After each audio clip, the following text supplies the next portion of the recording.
The biggest race of the season here in Sepang is go.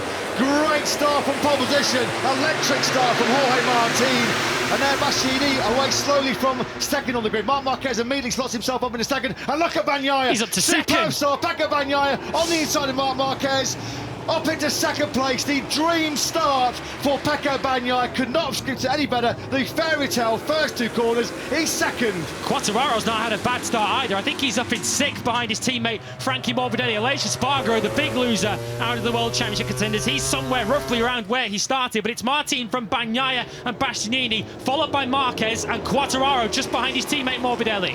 In the biggest race of his life, has there been a bigger and better start to a Grand Prix for Pecco Bagnaia than that one he's just made here in Malaysia? 9th to 2nd on the run to that second corner. Stunning from the world champion-elect. So Quartararo needs to deal with his teammate Frankie Morbidelli early on in this Grand Prix. He's got Joan Mir behind him. A reminder, Morbidelli will have to serve a double long lap penalty early on in this Grand Prix, so he won't be involved in that leading group for long. As you can see, confirmation left-hand side of your screen, Aleix Espargaro down one off the line to 11th. So the top two men in the championship did start going forward. Quartararo's leaving it late to fire it up the inside of his teammate Franco Morbidelli.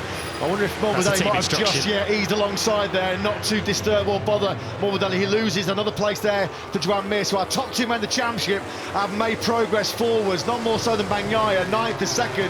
Quartararo then has gone from 12th to 5th. Superb first lap for our top two men in the standing. Aleix Espargaro's not really made any progress. He started 10th, he was 11th, well now he's back up in a 10th through that third sector. It's been even worse for his teammate Maverick Vinales. He's down to 19th in this first lap, and Jack Miller, teammate to Bagnaia, has gone the other way to Bagnaia off the line. Jack Miller outside the top 20 now. So we're about to complete what's been a dream first lap then for Pecco Bagnaia.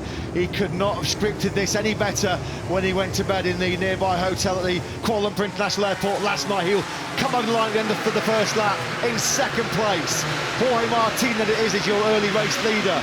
Alex Marquez, of course, has to come in for his long lap penalty after his clattering into Jack Miller in Phillip Island last weekend. Quartararo's just running a wide line, cuts a late apex now as he slings that Yamaha into turn 2. Quartararo had an excellent first lap. Full credit to him, 12th to 5th. This is on board with Pecco Bagnaia. He gets a great initial launch. He's already blasted past the VR46 Ducatis. He's probably already in around 5th position before he hits the brakes. And look how late he leaves it. When he looks like Marc Marquez is standing still, you know Bagnaia has done something special, holding that inside line and taking second place. Luca Marini, who we just saw him going past, has entered the pit lane. So Marini's perfect record in MotoGP of finishing every race might well be over.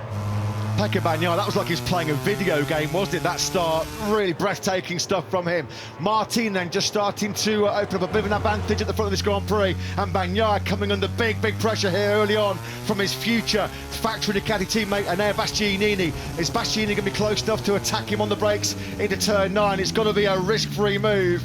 Enea Bastianini's got to make sure that this is clean as a whistle when he does, and if he does, attack Bagnaia. Yeah, he's got to be clean, but also Bastianini will rightfully say, I'm still in the World Championship battle myself. Of course, if Bagnaia is somewhere near the podium, that would rule him out, but he's got to try and win the Grand Prix and hope for help elsewhere. Fabio Quartararo struggling at this very early stage of the Grand Prix to go with that leading 4. So far through the third sector, the gap to Marquez ahead of him is up to 9/10 of a second. There is Quartararo then, capitalising on what was a stunning start for him as well. We said what a good start it was for Bagnaia. The pair of them both recovered 7 places on that first lap. Bastianini is not going to lunge on the inside of Bagnaia into turn number 15 as we complete lap number 2. The dashboard information being relayed then to Pecco Bagnaia. He's being told that Martin's 6/10 of a second up the road, and there's no breathing space, no room to relax with Bastianini just a 10th behind him as they start this third lap. Martin's got the hammer down here early on, a 1:59.634 for the poleman and your race leader.